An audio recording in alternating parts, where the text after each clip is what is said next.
Mungu analitaka taifa la Tanzania kwa matumizi yake ya kimungu. Tanzania ijue ya kwamba Mungu anaitaka nchi ya Tanzania kwa matumizi yake ya kimungu.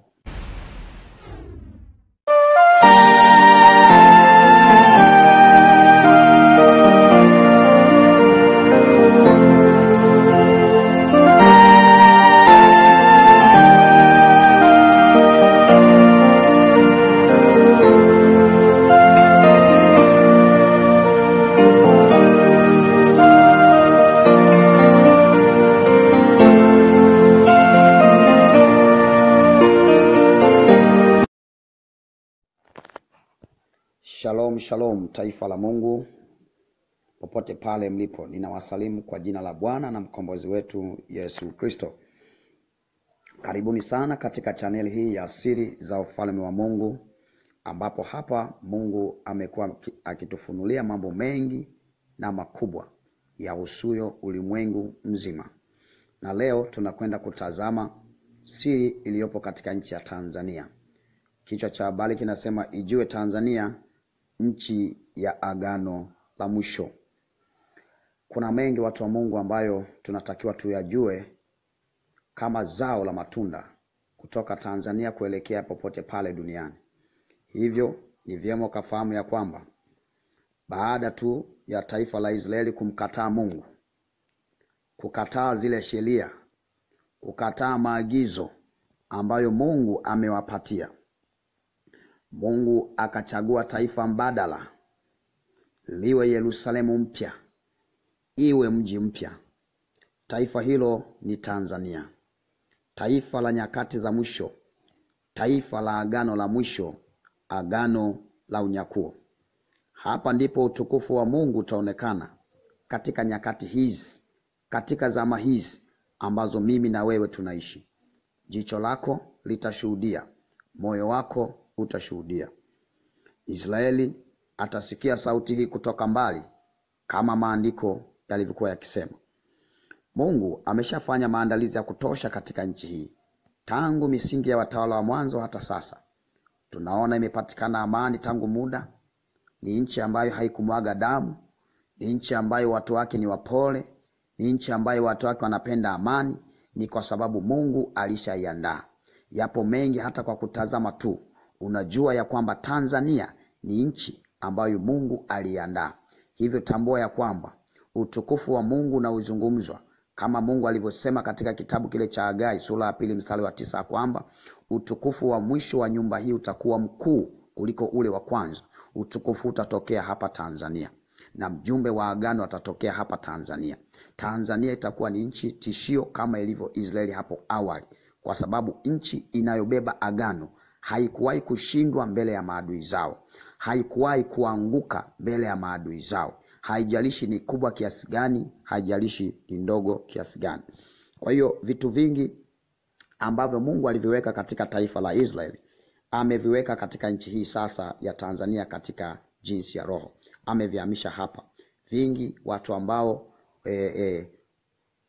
wapo kiroho sana wanaviona, na wengi wanaona thamani ya nchi hii. Ndio maana unakuta wengi wanazungumza, wengi wanaongea kuhusu Tanzania, ni kwamba Mungu ameichagua, wateule wengi watatoka hapa. Ni kwamba sasa Mungu anawafunulia watu duniani kile ambacho alikiweka hapa kwa muda mrefu, baada ya lile taifa alilolichagua kumkataa.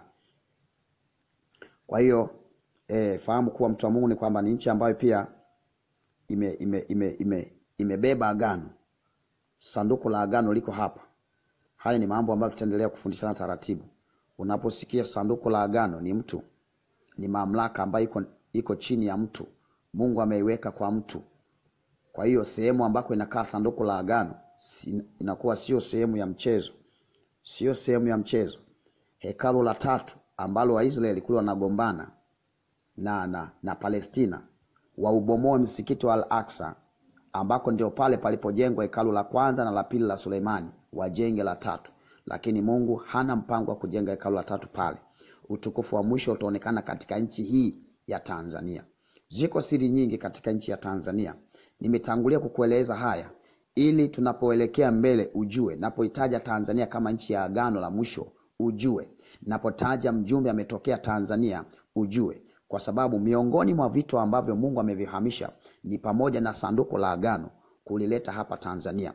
Ni pamoja na utukufu kutoka taifa la Israeli kuleta hapa Tanzania. Na pia ni na mjumbe wa hilo agano yuko hapa Tanzania.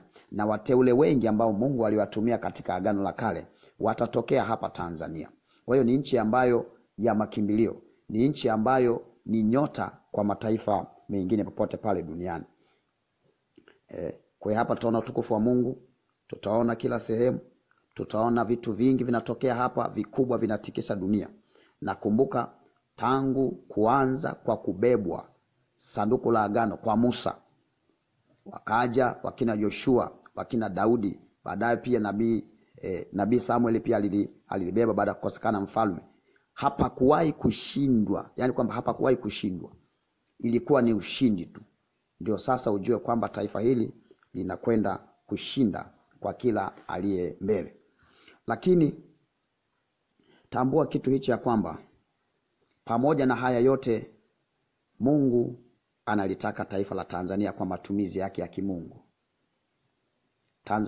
Tanzania ijue ya kwamba Mungu anaitaka nchi ya Tanzania kwa matumizi yake ya kimungu. Mifumo iliyopo, katiba inayotumika na taratibu zote sio za kimungu.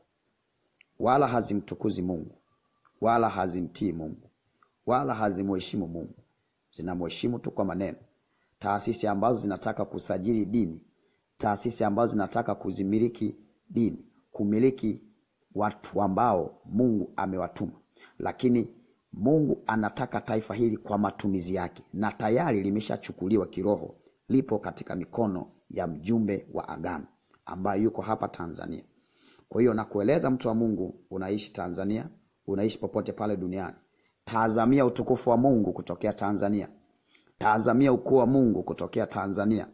Tazamia makuu ya Mungu ambaye yametendeka hapo awali yakijirejea Tanzania, kwa sababu Mungu alisema utukufu wa nyumba hii utakuwa mkuu kuliko ule wa mwanzo.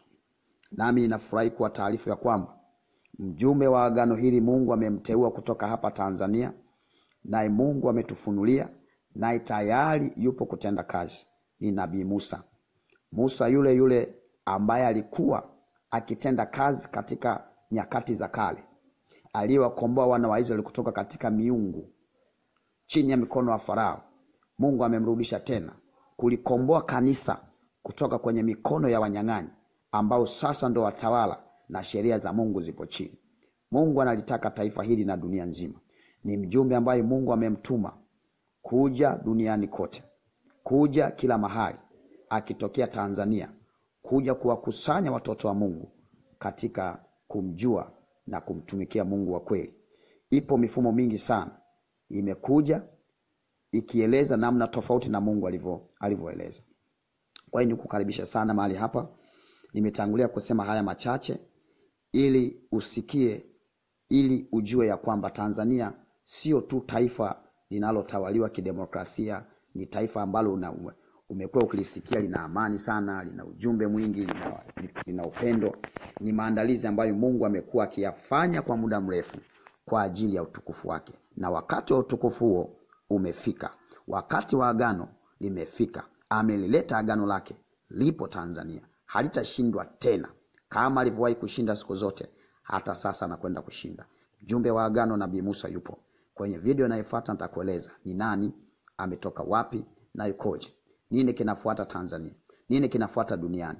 Yapo mambo gani ambayo dunia inakwenda kukutana nayo katika kipindi hiki? Mungu akubariki sana na karibu katika channel hii ya Siri za Ufalme wa Mungu. Ni Mungu pamoja nasi. Ubarikiwe sana.